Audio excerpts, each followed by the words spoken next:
I was Yep. like, okay, Exactly. thanks, Mom. Exactly. So, thank you so much for joining. We can formally get started. Okay. When Jen told me that you were going to be able to come on, I was so excited. One, because I want to make sure that people of all races, genders, sexualities, parts in the country, professions can see themselves in this book and hear themselves on this podcast. And so super excited from that perspective. And then also just, I think having conversations is the way we will Mhm. make a change. And I know that we have so much stigma, which I hate. You can hear it in my voice, Right. that it can be hard to have this conversation. So I appreciate you giving yourself in this way for the next, whatever we're going to do, 30 minutes ish.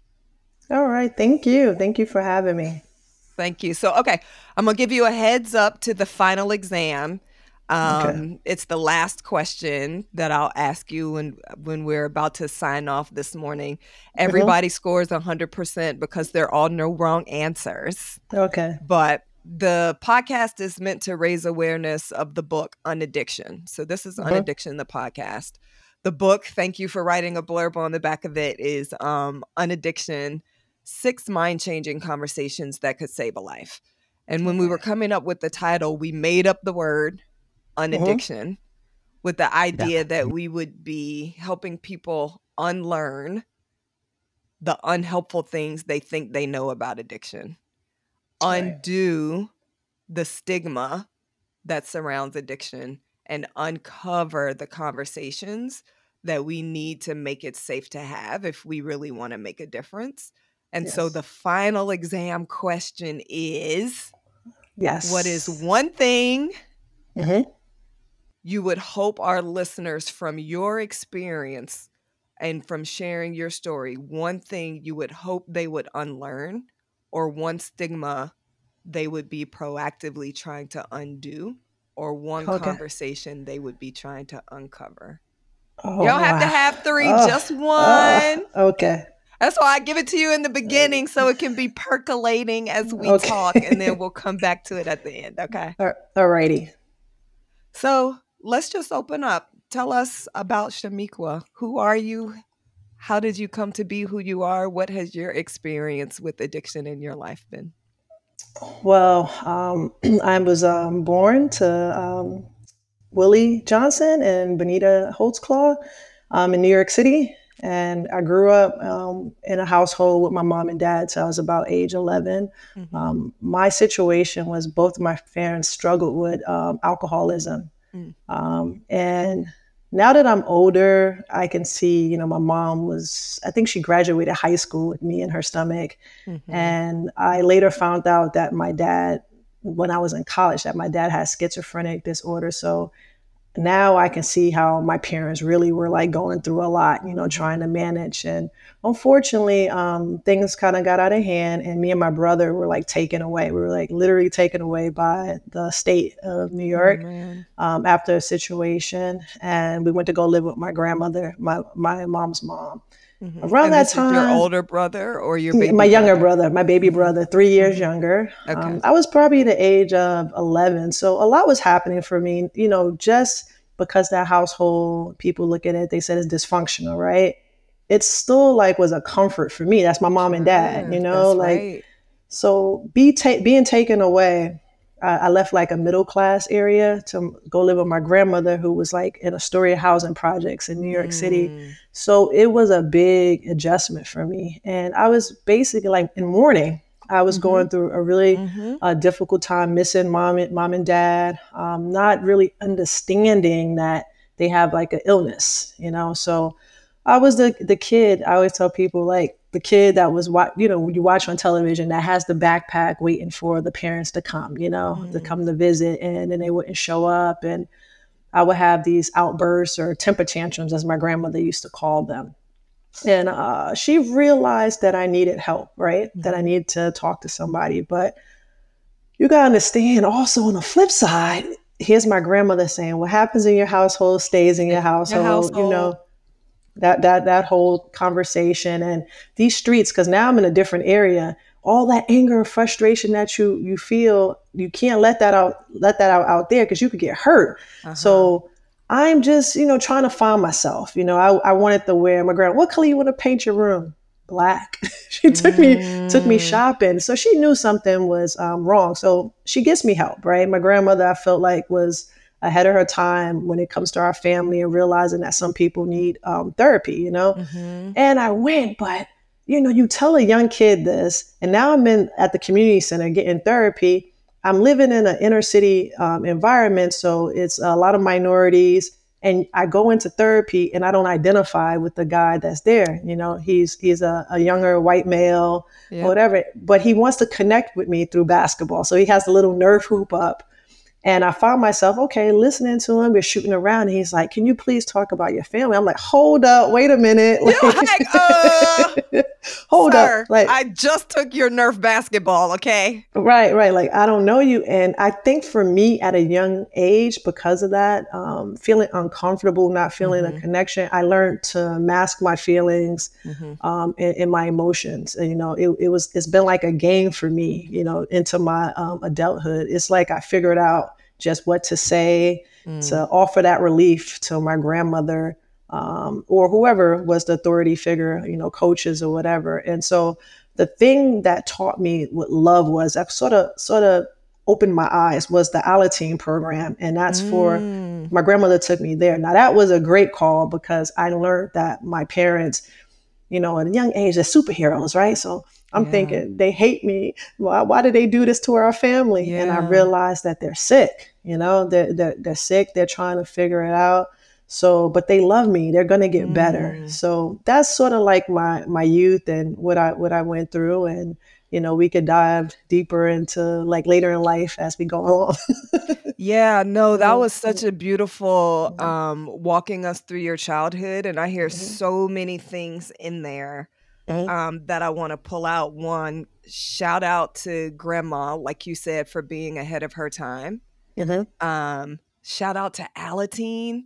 So Jada, if we can drop in the show notes, Alateen is a specific program for teens who have parental figures with alcoholism, and provides that support. Because like you said, Chamique, as cool as I think I am now an old lady in the eyes of an 11-year-old or a 12-year-old, right? And being able to be with people your own age who are sharing a similar experience gives you that connection to be able to share without feeling like you're going to be judged because they can understand.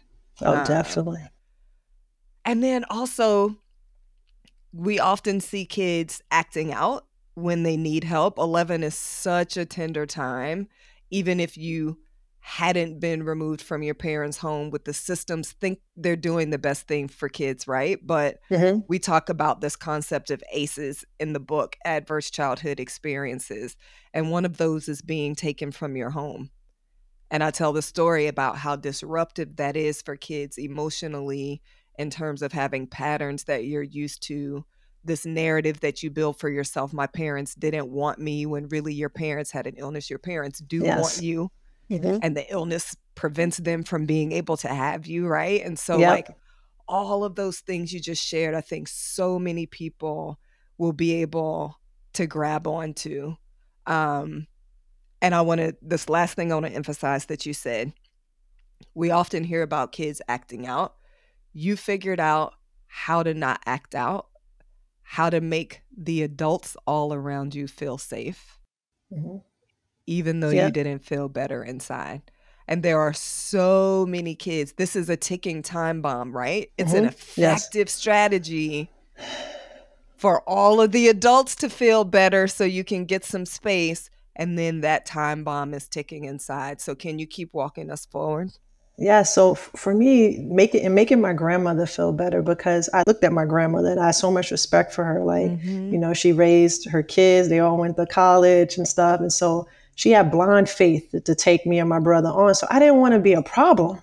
Right. I just wanted, everything to be okay. So while I'm having these emotional issues, it was around the time that like I found a game of basketball. And for me, my grandmother was so strict. I mean, to this day, people laugh, when they think about my grandmother coming on the court with her shoe to pop me. Oh. Like my grandmother did not play. It was like church. It was like church, Boys and Girls Club, everything. She was just about constructive things and structure. It was just like so important.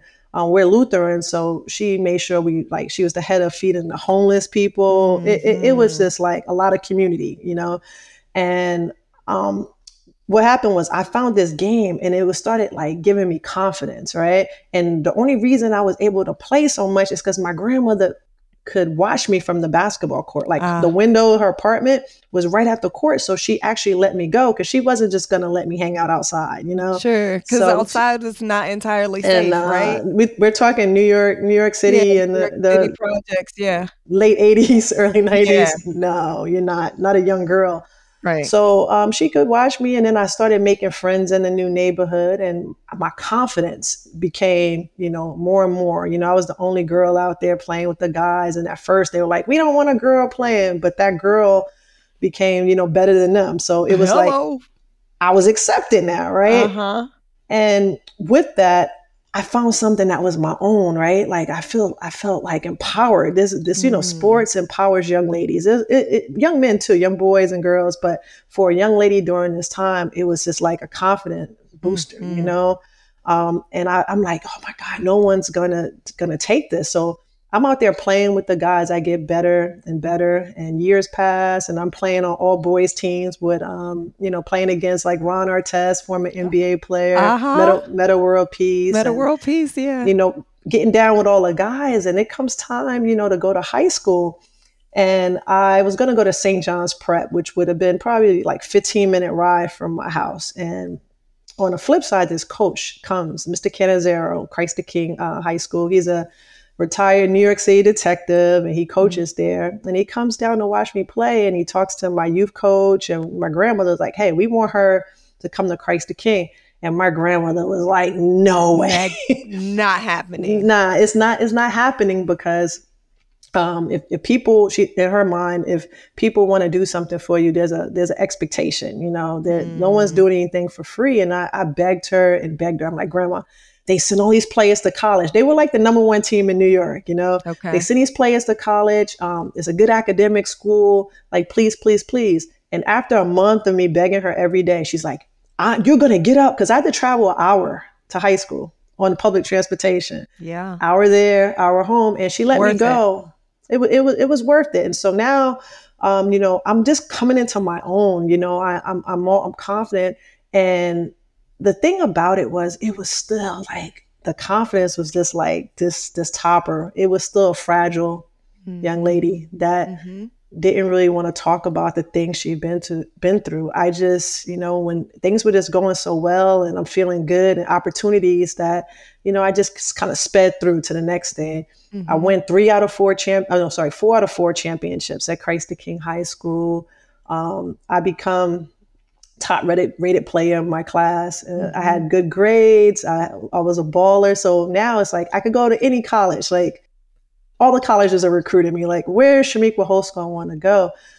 Now you think about all this exposure I was getting. I was on the cover of TV Guide in high school. I wrote an article for like USA Today, and I'm still dealing with my mother gets out of rehab, comes to my darn game.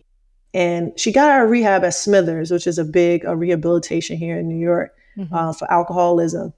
And she gets out, and I'm walking up the block with her because I met her. I'm excited, right? My mom's getting out. And I promise you, I heard her and this lady say, "I can't wait to have a drink." 3 days later, my mom was back drinking, and I just remember her coming to my game. Imagine you're a star, right? So you're on the court, and I look, and you always going to hear your mother's voice, right? And I heard it, and I'm like, "Oh my God, look." I'm like, "She's drunk." And I just look, and I walk off the court. I walk off the court and go to the locker room. And I'm telling this story to say, these were moments. I learned how to drive because my dad would pick me up drunk from practice. Like I would come outside of practice. He would be sometimes late, passed out behind it. I'd be like, "All right, move over," drive myself the back way home on the highway. And so it's just no adult. I know my high school coach. I talked to him a couple months ago, and I always wondered, like, why didn't any adults ask me, like, how See am I it. doing? You know, like Nobody could see it. no one asked me. He's like, I Yeah. always checked with your grandmother, and then you seemed like everything was okay. Because TV Guide 4.0 scholarships, right? We think all of Sis, I those don't know if it's a things. 4.0. I It was like mean, it in was my like a heart, B, but it was a 4.0, right? Like you were doing great. But right, those right. external things we look at to say like the kids are doing okay, and we have Mm-hmm. to ask. But it's Right, right. scary to ask because then you get no and you're like, I don't even know what to do with no. Right, right. And you become like whether you're good at sports, academics, whatever, music, talent, dancing, when people see greatness in you, right?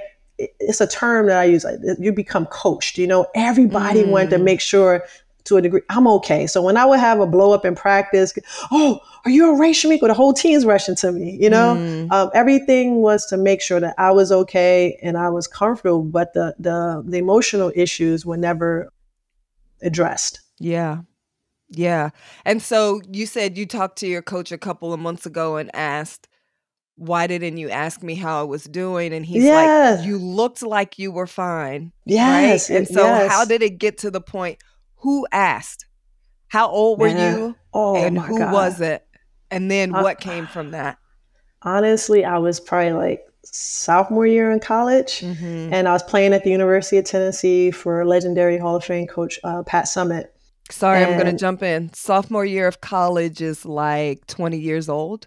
yeah, I was a late as far as age. So yeah, like 19. I started 19 for me, 1920. So we're a full decade in from 11 years old. Yes, yes. And now I'm on a big stage now. We won a championship my freshman year in college. It's like first of all, when I got to college, I was struggling with feeling like finding my tribe. I felt out of Mm, place, out of pocket. I didn't realize, leaving New York City, which is very diverse as far as culturally, and moving to Knoxville, Tennessee, back in that time, I was like, where's the Hispanic people? Where are the Asian people? Like, it was very different. So I mm, felt I was really homesick. I'm looking for my tribe and my family, and I was just really like wanted to go back home.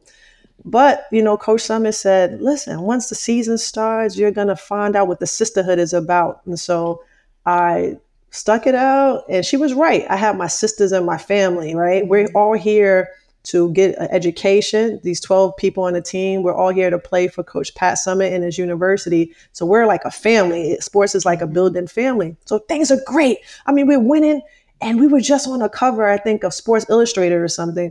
And all of a sudden, man, I just started feeling really down. And this was like the Mm, height of success. mhm. Started feeling down, and like academically, my grades started sliding back a little bit. And I remember telling my friend Antonio, I'm like, something's not right. I said, I don't know, all this success and things aren't good. He's like, man, you need to talk to somebody. So, my mom away from home is the coach. I go to Coach Mhm. Summit. I'm like, Coach, something's not right. I call her on the phone. Let's talk about this. I'm from my dorm because this is before cell phones. Right? So I call her and she's like, meet me by the office. I'm like, oh no, no, no, no. Stigma. Because Mhm. I'm afraid. I'm a captain. I'm a leader of a Mhm. team. I'm afraid Mhm. that someone's gonna know that I'm talking about something so sensitive, like your Mhm. mind. Because typically people think, oh, like your mind, you're crazy, you're mentally weak, all these things. Right. So I gotta keep up the show, right? So I said, oh no, can we meet outside the office? And she said, fine. And I remember sitting there and I said, Coach, I don't know. I don't feel like myself. And she looks at me and she's like, okay. I said, I don't feel happy. She's like, okay, we got to figure out what makes you happy. And at that age, I'm like thinking, when she said it, I was like, is it playing video games? I'm like, at the time, is it hanging with a boyfriend or hanging with my friends? Like, I'm really combing through my mind to try to like figure this out. And she said to me, hey, do you want to speak to the sports? We had a sports psychologist on staff. Mhm. Oh, no. No, because if my teammates see me with her, they're going to know something's wrong. So Yep. Stigma was really impacting me. And it wasn't until Coach Summit, being ahead of her time, said, okay, you can see somebody off campus. Mm. And I'll tell you, that's when things for me, like the color started coming back. I started having a better understanding. I would meet with this woman, like once a week. And we would just talk about things, and I'm getting, I'm starting to feel good about myself.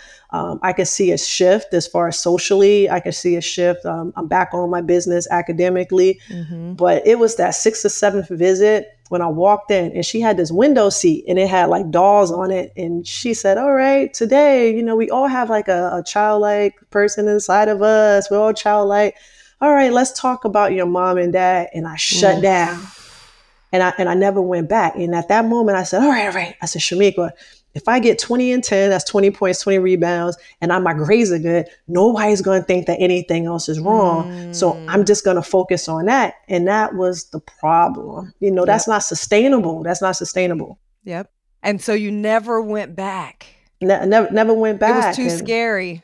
Too scary. And I just couldn't unpack that. I wasn't ready. I wish I was, because now, you older, and the place that I am now, I look at the younger me, and I just, oh God, I you think when you're I was young, thrown into the spotlight, like a game changer. So it was like, oh, you got to be protective of your environment. You got to make good decisions and whatever. And I wish I would have known their strength and power in being vulnerable and getting the help you need, because a lot of people, I talk to a lot of people of different backgrounds, but a lot of high performing people, this is their journey. Maybe not their parents, being alcoholics, but you're dealing with a lot, right?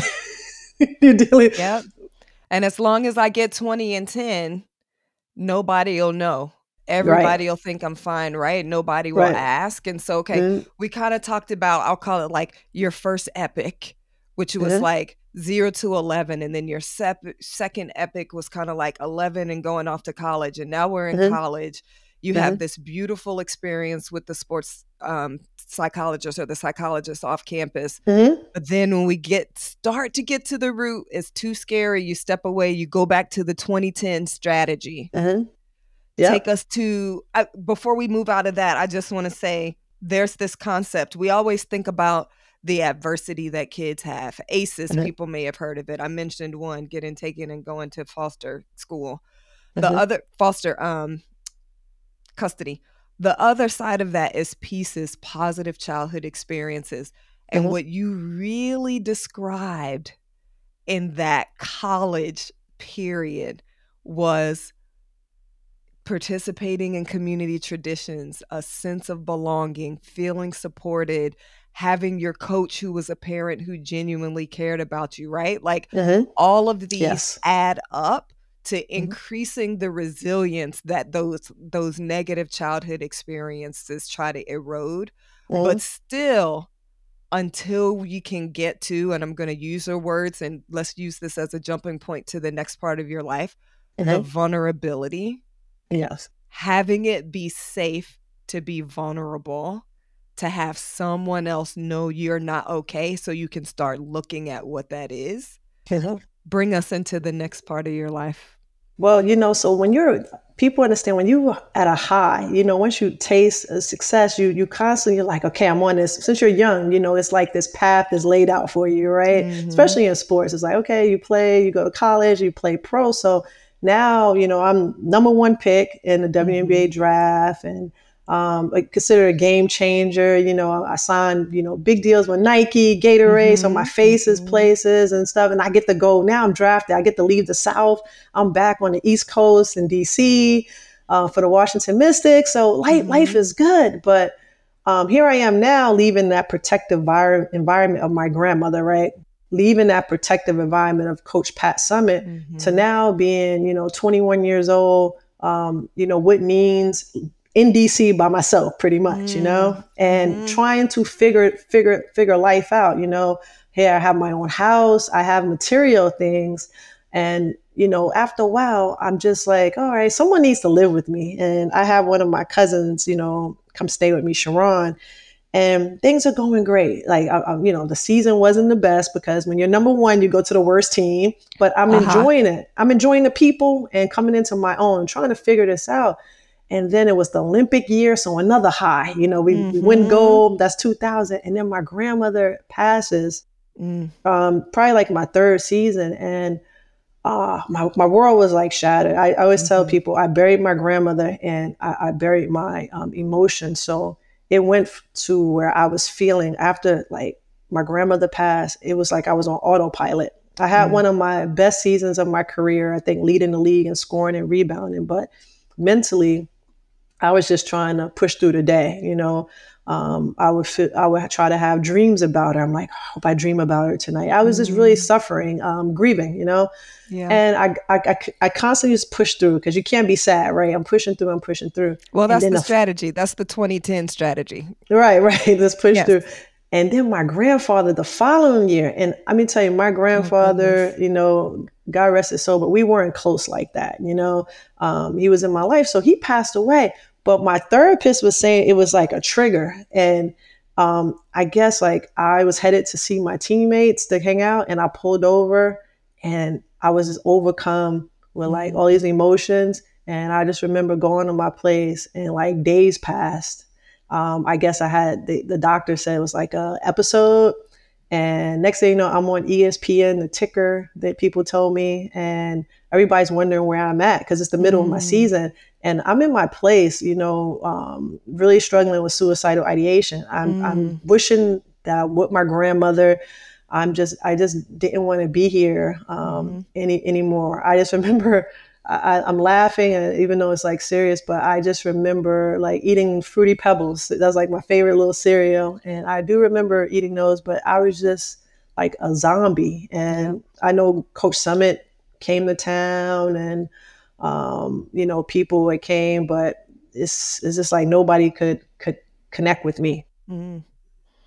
You were so deep in what sounds like a major depressive episode, Mhm. triggered by the grief of really losing your grandmother, triggered by your granddad. But you're how old by this time? Man, 23? yeah, yeah, probably 23, 24. Yes. This Hmm. is 24 years worth of all of that hurt and pain and Uh-huh. emotion, and always working the 2010 formula, right? Like being a high Yes. performer and Mhm. looking great while suffering on the inside Yeah, hits the peak. And so, how did you recover from that episode, and what have things been like since?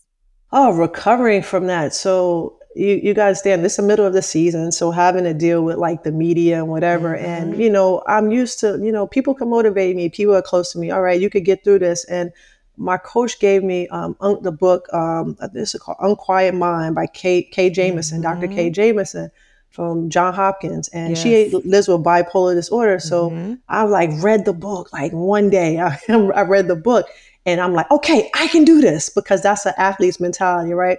And I remember when it was an emergency, the team, and they had to send everybody sent me to the psychiatrist in a Gold Coast in DC, and I'm in a room.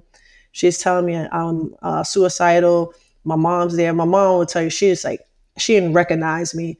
Mm. I've never. They said they had to put me on like medication. I want to go to hospital. I'm going to the hospital, and then I'm looking like, you don't even know me. I remember being so like I popped up. I was like, how are you giving me medication? And so they gave me a medication, and I'm like, all right, I got this now. You come down. I'm like, I got this. I can go play because I'm a people pleaser, right? I hop back on the court. I never forget. I'm playing against the Detroit Shot. It felt like really poetry in motion. It was like I'm on this medication. Everything was like sort of slow motion, and I Mm. played that game, and that was the last game I ever played for that team. I Mm. I grabbed my stuff. Normally you shower. I left. I just left, and I never returned. And I found myself just like trying to run away from the intervention. So I went over to Spain. I was there in Barcelona. A By team. yourself. Yeah, yeah, yeah, yeah, yeah. Because for me, I just need to be away from everyone. That's what I thought, You right? thought, sure, I sure. thought. That's what you So thought. that's what I thought. So Mm-hmm. I'm running. I'm running because I don't want to deal with the issues. And the media was not so kind, because people can't. It's like a visible illness, right? If people see that you can put your words together and they see you, and they don't know what's like going on inside. Sometimes, we judge people. So, people wrote like harsh things about me, and it was a lot of rumors they said I had like Lou Gehrig's disease. I was pregnant. Just a lot of things are starting to come out. So I went away, and then for a lot of women, we play internationally. So I Mm-hmm. was over there. The Spanish team found out. I ended up playing over there. Then I started, getting a little calmer and figuring this out. And then some media came over. From the U.S. Angel, what's her name? Nichols. Nichols came, a big reporter, came over and did a piece for like ESPN. And I think it was probably like one of the first times where like I talked about like my mental health issues, and I was afraid. I'm not going to lie. It took a lot. And next thing you know, I go back. I requested a trade. DC didn't want to trade me. So now I'm going to LA. But I got so much support. That's what I want to say. Like when I finally got the courage to talk about my issues, people understood, people rallied behind me. I just Because wish people that, have been there. man, but when you're young, you don't know that, right? No, because we won't talk about it. It's And that it's is like, like, I think the number one thing we can do for our young people. This is suicide prevention. What's the mhm. number one message? You are not alone. Yes, yes. You're not. It takes a hard time, and like for myself, just trying to erase like those generational curses. Like my Hmm. son is 3, and we talk about emotions and Yes. feelings, and it's okay if you Yes. feel this way, because I don't want to have him. Because for me, it's like my life is this. It's a bag. I'm just packing, packing, packing, packing, and Mm. ultimately it exploded. And then when I explode, everybody's just caught off guard. They're like, what is happening, whatever. But if I would have did the work, really say, hey, you're a top level athlete person, like you're a perfectionist to a degree, like those people, you need support. You need to Hmm. know how to process your thoughts in your mind. Hmm. If I was given that tool set, I would have been in a much better place. Yeah. And I'm so glad you said that last sentence, because I was just, first of all, they say like active listening, just be listening, don't be preparing your response. But I was Huh? preparing my response because I heard you say, if I just would have done the work. And I was Huh? like, ooh, as soon as she finishes this sentence, I'm going to be like, if someone had just done that work for you, like Uh-huh. as a child, giving you the tools to know that Yes. that's the kind of work. And then you said it. So my therapist would have been like, Nzginga, you're just supposed to be listening. You're not supposed to be Right. formulating your response. You said it Right. before I said it. Yes, if Mm, we could just be making it safe, not just making it safe, letting people know they're not the only one, like early from childhood, but also like making it known that this is necessary. Like you said, just definitely. packing that bag is going to explode. Uh-huh. My sons, thankfully I am out of the 1-year old, 3-year-old range. God bless you and your wife. So I Thank have you. two boys, Mhm. 16 and 18. So we just took Oh, the wow. 18-year-old off the college. He's in the Congrats. marching band. Thank you. And so we have our check-in even as we were choosing college. I loved you said it earlier. I was like, don't worry about the academic prowess of the college. Go there and see if you feel like you're going to find your people. Uh-huh. Like, are you going to find your people? That's the most important thing. And so we recently had a call, me and Zaire, my freshman in college, and I was like, Uh-huh. um, college transition can be super tricky. You're away from home. I'm like, how are you feeling emotionally? How are you feeling psychologically? How are you feeling socially? Uh-huh. Do you have support in place? And he said he's doing great. And he was like, and also I have my 3 friends, and every Sunday we just get in to check on each other's emotions. I was like, Oh, that's dope. See? see? That's awesome. That's great. I was like, I legitimately, and anybody who knows will tell you I'm not exaggerating, like bursting into tears. I was like, this is what I want. Right. Um, And so we're getting, first of all, this is beautiful. Tell us about today, because we're getting close to our time together. So tell us about Chamique's life and purpose. Oh my God. Today. So, you know, after, you know, having setbacks, right? Setbacks are setups, but you got to be willing to do the work. And I had to really just, I'm gonna say, clean out that closet. And I had to really like get in therapy.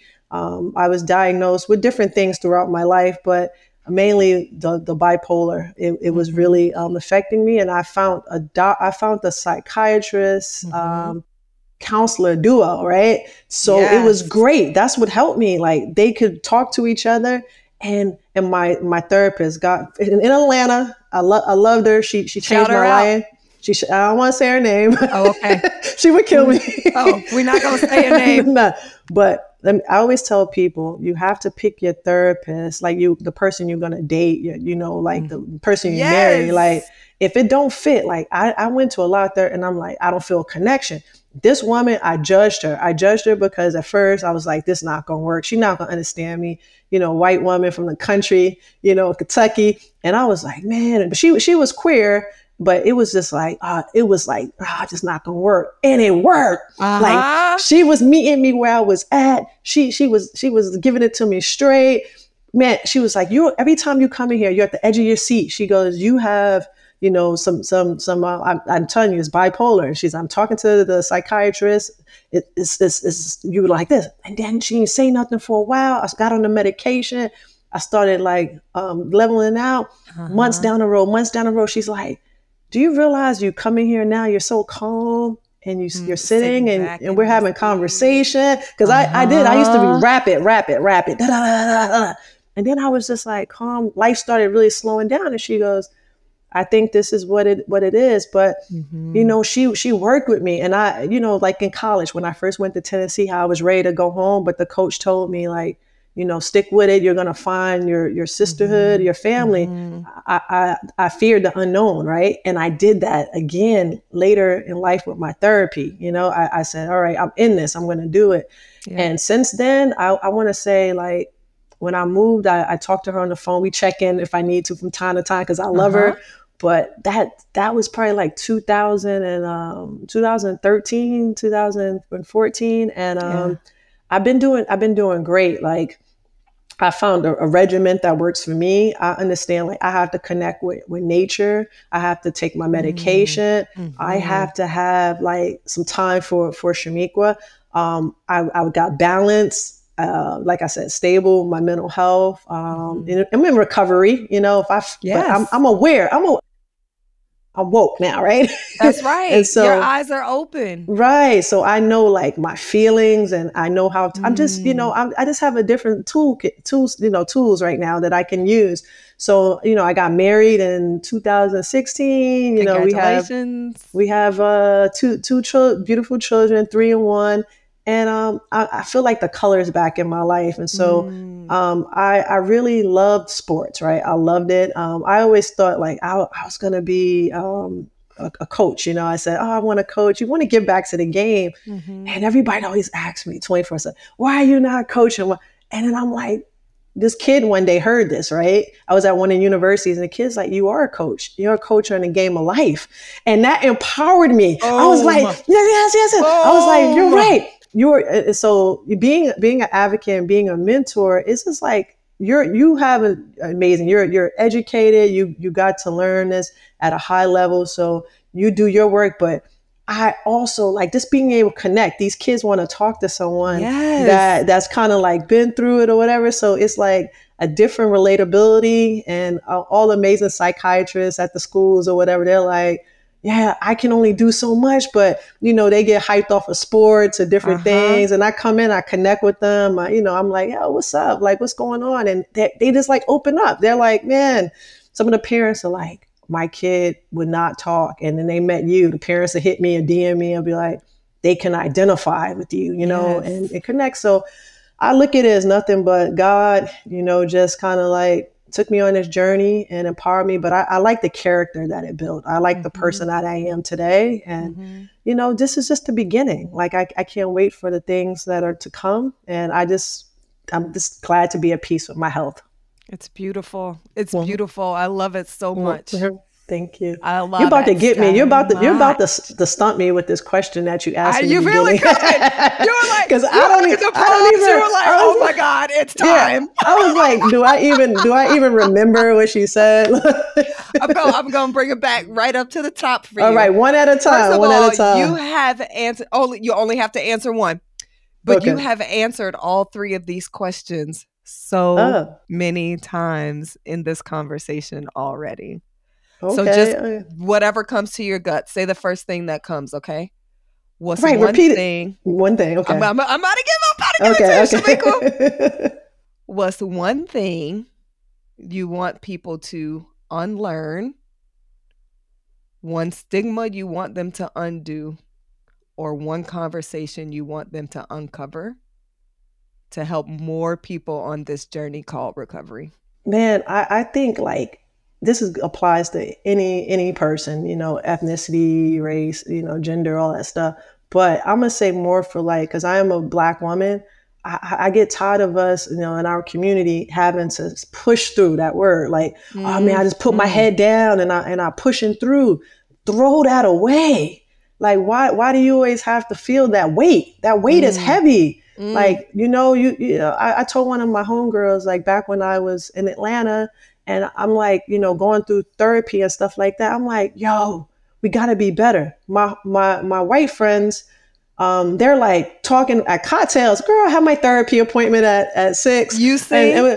And as soon as I mentioned therapy, it's like in our community, it's like, she crazy or whatever. And I'm like, yo, we got to change that. So I'm thankful. Like, again, I feel the universe is using me because now my friends who, would not talk about these things, my family members that would not talk about these things, now discuss these things, therapy and, being balanced because, I mean, you're an educated woman, you have a husband, family, and all this stuff.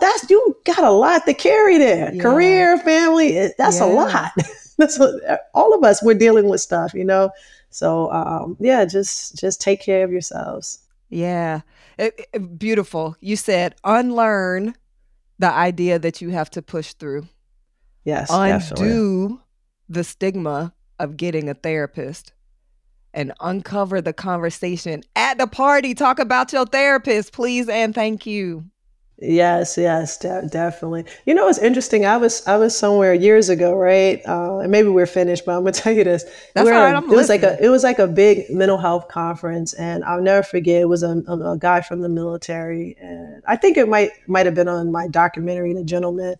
And he's talking to me, and he's like going deep. He's in military PTSD, and he's like he put like his 38 up to his head or whatever. And he's sharing his story and we're hugging, we're crying. And another woman comes up after and we're at a mental health conference and she starts whispering. And it's like now the gentleman has moved on and like we wiped our tears and she's whispering. I look at her, I said, why are we whispering? This is about mental health and we're all here. We're all a family and community.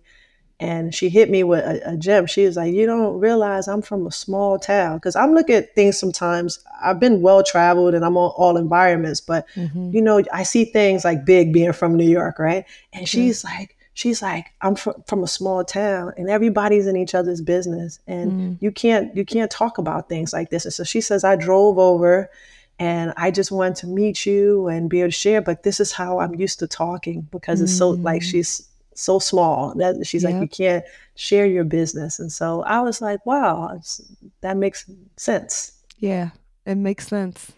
It makes sense. Well, listen, I loved this conversation so much. Oh, thank you. This has been great. I'm excited for you in the book and I am going to read it.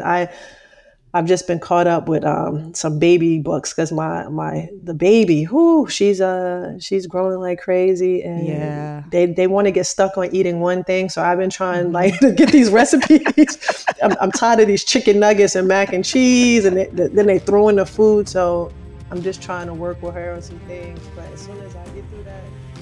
Thank you so much for tuning in.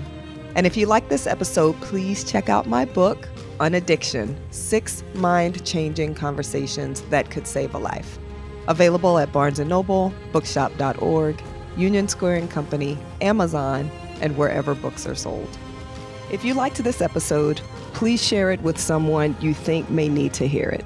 Also, please subscribe to this podcast and leave a 5-star review. That helps us reach any and everyone who may be looking for support in the face of addiction.